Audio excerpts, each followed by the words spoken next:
Hello everyone, this is Dr. Priya Singh. I'm a cosmetic dentist. I have a clinic named Impressionz Dental Care which is in Mumbai for the past 10 years. In today's video, we are going to talk about lab works. It's a very important topic because I really think a good lab work plays a very important role in our dental success.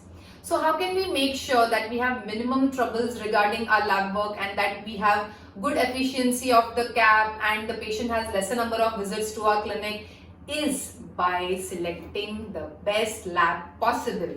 Please do not go for cheaper labs because the one thing that I really believe in is that you should never compromise on the things that the patient takes away from your clinic.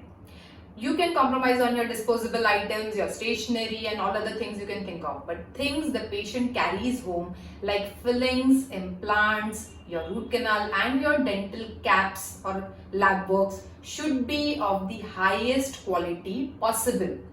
So after you select a good lab, why wouldn't a work come properly, or what are the things that you can take care that every time you receive a good work is? One, the crown preparation. See that you have a good knowledge, you are updated with your techniques and skills, and you do a good preparation. Check for clearance, check for the contact breakage, check for undercuts. Your knowledge towards your bite registration, centric, your Facebook registration, your guidance, everything should be perfect. So once you have done a good preparation, the next step is impressions. Now try to take silicone based impressions wherever possible, because if you are taking an alginate impression, see to that you pour the cast in your clinic. We don't know when the lab guy reaches the lab and your impression is just getting shrunken. So by the time the cast is poured, the impression is already altered and the lab work might fit on the cast, but it might not be perfect in the patient's mouth. So don't do that. If you are taking alginate, pour it, otherwise take a silicone based impression. Once you take an impression, please check the impression. There should be no bubbles, there should be no drag. So once we are sure that our impression is good, move on to the next step, that is shade selection, or what are you expecting out of the shape and size. So take photographs, select a shade guide which you and your lab person both use the same. That means if it is classic, you both should refer to the same, and if it is 3D, then you should both decide on the same one. So once that is done, you take photographs and a wax up so that you can convey what exactly are you expecting out of the lab work. Next is temporization.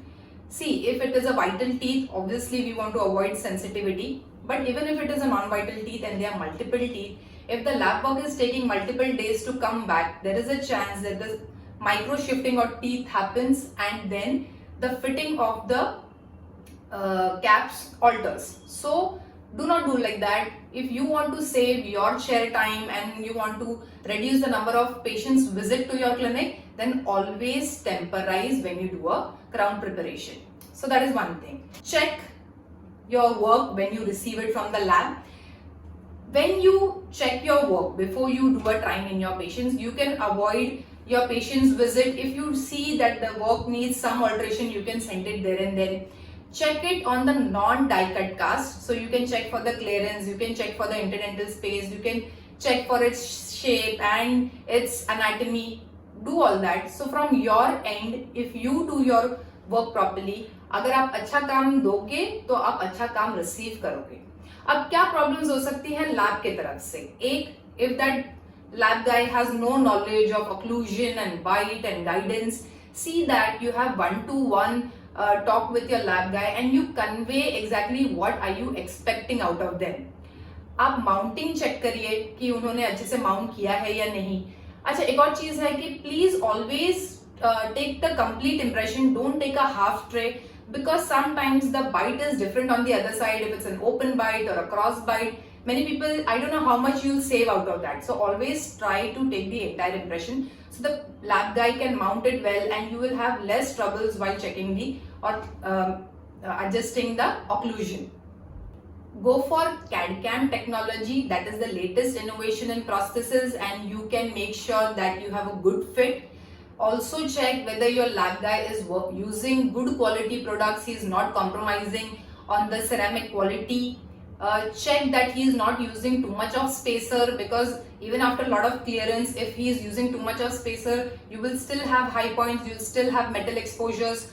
Do that. See, if you and your lab guy is on the same page, and if he understands what you expect out of him, then there is a very high chance that you have minimum trouble in your processes delivery, and you have a good and happy patient.